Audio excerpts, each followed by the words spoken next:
We will continue reviewing functions and introduce some more terminology. And the first thing we want to mention is the vertical line test. It says if no vertical line will intersect the graph more than once, then the graph is the graph of a function. In the first video, we talked about the definition of a function as no input can have more than one output. So going back to that, if I look at some graphs, for example, if I have a parabola that opens up like this, then if I were to draw a vertical line, then I notice one thing, that this line is never going to cross the graph in more than one point. And this is true about every vertical line that I could draw. So this is the graph of a function. Now, on the other hand, if I had some other graph, or if the parabola is sideways like this, if it opens to the right, then let's see what happens. Now, if you could draw a vertical line that meets the graph in more than one point. In this case, it's meeting in two different points. So if this point has the coordinates of x, comma, y, then notice this point has the same x coordinate because it's at the same x distance. So if, let's say this was 1, 2, 3, 4, and 5. So this would have been 5 comma some positive number, and this would be the same 5, so I'm going to write x. But the y coordinate is negative of something. So if I'm saying y is positive number, then if this has x comma y, this has x comma something else, negative y. So this is not a function because it fails the vertical line test. Now going back to our definition of function, same input cannot have more than one output, but in this graph what we are seeing is the same input x has two different outputs. So that is not an example for function. Now when I look at some linear function, which is a straight line, we know linear functions look like this: y equals mx plus b, or f of x equals mx plus b, where m is the slope and b is this y-intercept. Now if I were to draw any vertical line, then it's going to meet the graph in only one point and it's not going to meet it again. So a straight line which is not itself vertical, if you have an inclined line or even a horizontal line, it is going to be a function. So this qualifies as a function. While something like a circle,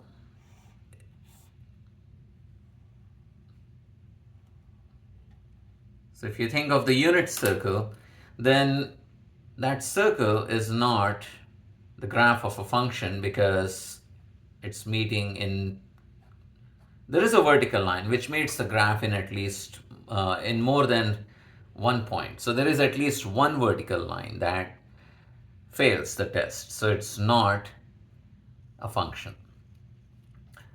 Now next we want to talk about even and odd functions. So function is even if f of negative x is the same as f of x, meaning whether you input negative x or you input x, you get the same answer. And the example given here is x squared, because if you input negative number and square it, you get the same as getting the square of the positive number. Let's look at one other example. If I look at absolute value of x, then its graph is going to be this. It's a V-shaped graph. And if I input 3, absolute value of 3 is 3.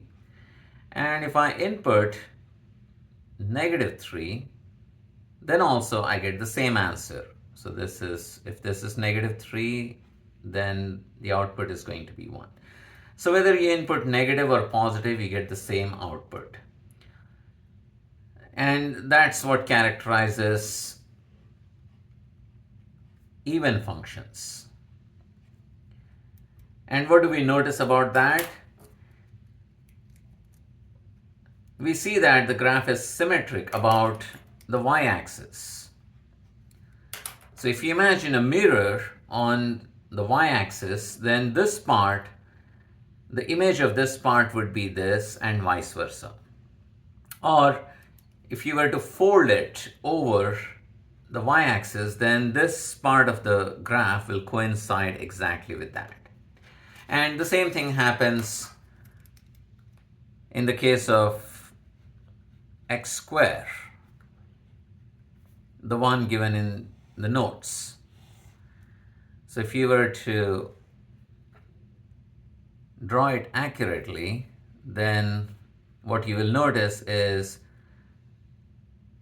if you were to input, say, 3, you're going to get 9. So this is not drawn to scale, but you can use your imagination. And -3 will also give you 9. So -3, 9. Now notice, again, this is symmetric about the y-axis. If you were to fold it over the y-axis, then this part of the graph will coincide with this. So that's about even functions. So we can make a note here. Even functions are symmetric about the y-axis. And symmetry will help us sometimes when we have to draw the graph. If I know just one part of the graph, then I know the other part of the graph as well. I just have to reflect it in the y-axis. Even functions are symmetric with respect to y-axis, to the y-axis. So that's even functions. Now, some other functions that have a different kind of symmetry are called odd functions. And what is an odd function? If you input -x, you're not going to get the same as f of x, but you get the opposite. And x cubed is an example of an odd function. But let's write down one other example of odd function. And this time, I'm going to have a trigonometric function. So f of x equals sine of x. Now, one of the trigonometric identities is sine of -x is equal to negative sine of x.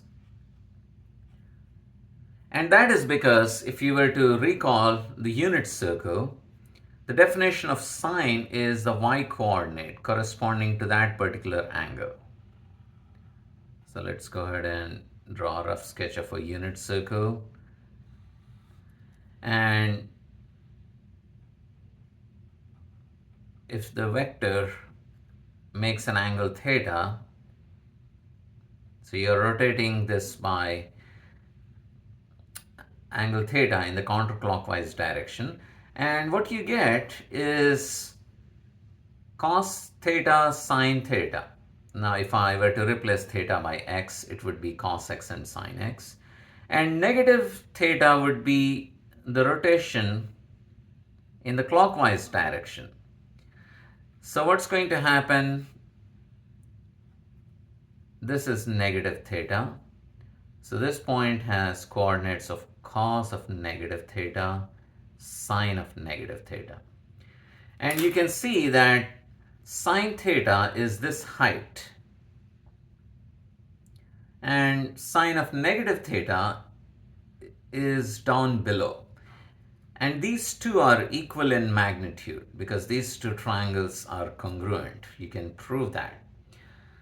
So sine of negative theta is the opposite of sine theta, or in other words, sine of negative x is negative sine of x. And this is true for all x values. And what kind of symmetry does an odd function have? Well, if you see a point x comma y, then you also see this point. If I replace x with negative x, the y gets replaced by negative y.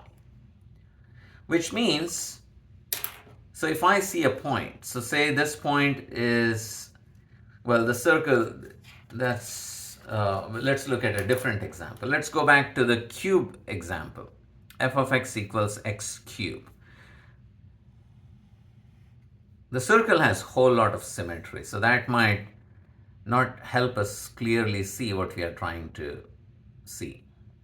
But if you look at x cube graph, then so it's going to get steeper here.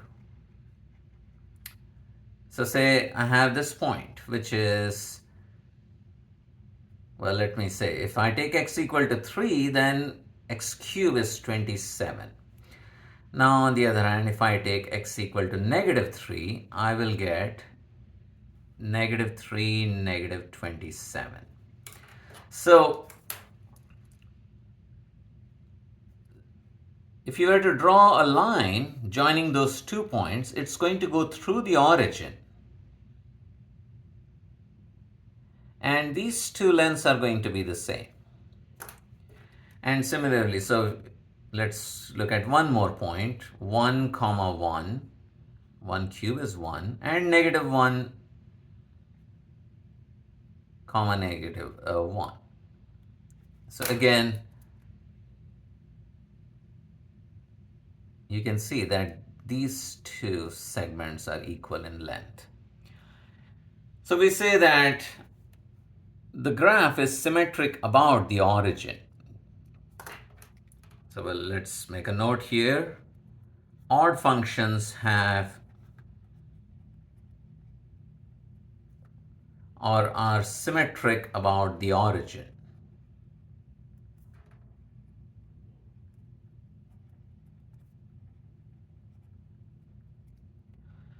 Now, when we think about even and odd, sometimes we tend to think that if a function is not even, it has to be odd.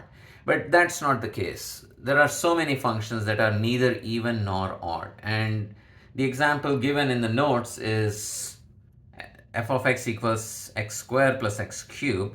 But I can take, so example of a neither even nor odd function. Neither even nor odd function.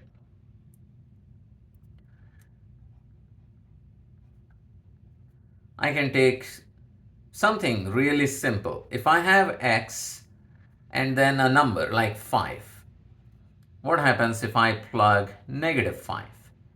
Well, the x will be replaced with negative x, and then, but the plus 5 does not change. So that means these 2 are neither same nor they are opposites. The opposite of x plus 5 would have been negative x minus 5, and we don't see that either. So this is an example of a function which is neither even nor odd, and there are many examples like that.